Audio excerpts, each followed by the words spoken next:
ഒന്നും രണ്ടൊന്നുമല്ല, തുടർച്ചയായ 17ാം ദിവസവും ഗൾഫ് രാജ്യങ്ങളിൽ ആക്രമണം തുടരുകയാണ് ഇറാൻ. ദുബായ് വിമാനത്താവളത്തിനടുത്തുണ്ടായ ഡ്രോൺ ആക്രമണത്തിൽ വിമാനത്താവളത്തിന്റെ എണ്ണ ടാങ്കറിന് തീപിടിച്ചു.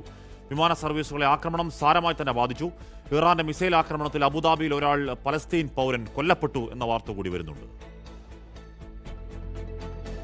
പുലർച്ചെ 3 മണിയോടെയാണ് ദുബായ് വിമാനത്താവളത്തിന് സമീപം ഡ്രോൺ പതിച്ചത്. വിമാനത്താവളത്തിനുള്ളിലെ എണ്ണ ടാങ്കറിന് തീപിടിച്ചു. സിവിൽ ഡിഫൻസ് ടീമിന്റെ നേതൃത്വത്തിൽ ഉടൻ തീ അണച്ചതിനാൽ നാശനഷ്ടങ്ങളുടെ വ്യാപ്തി കുറച്ചു. ആർക്കും പരിക്കേറ്റില്ല. പിന്നാലെ ദുബായ് വിമാനത്താവളത്തിലെ സർവീസുകൾ ഭാഗികമായി റദ്ദാക്കി. ഉച്ചയോടെയാണ് സർവീസുകൾ ഭാഗികമായെങ്കിലും പുനരാരംഭിക്കാനായത്.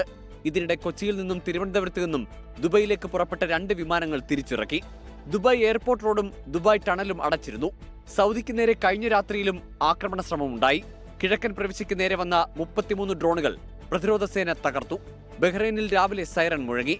ഇറാൻ ഉടൻ ആക്രമണം അവസാനിപ്പിക്കണമെന്നും നയതന്ത്ര ഇടപെടൽ ഉണ്ടാകണമെന്നും UAE-യും സൗദി അറേബ്യയും ആവശ്യപ്പെട്ടു. 24 ദുബായ്. ലോകത്തെവിടെയായാലും ഏത് സമയത്തും 24 വാർത്തകളും ഓഗ്മെന്റഡ് റിയാലിറ്റി പാക്കേജുകളും എക്സ്പ്ലെയിനറുകളും വിശദമായി കാണാൻ ഞങ്ങളുടെ യൂട്യൂബ് ചാനൽ നിങ്ങൾക്ക് സബ്സ്ക്രൈബ് ചെയ്യാം.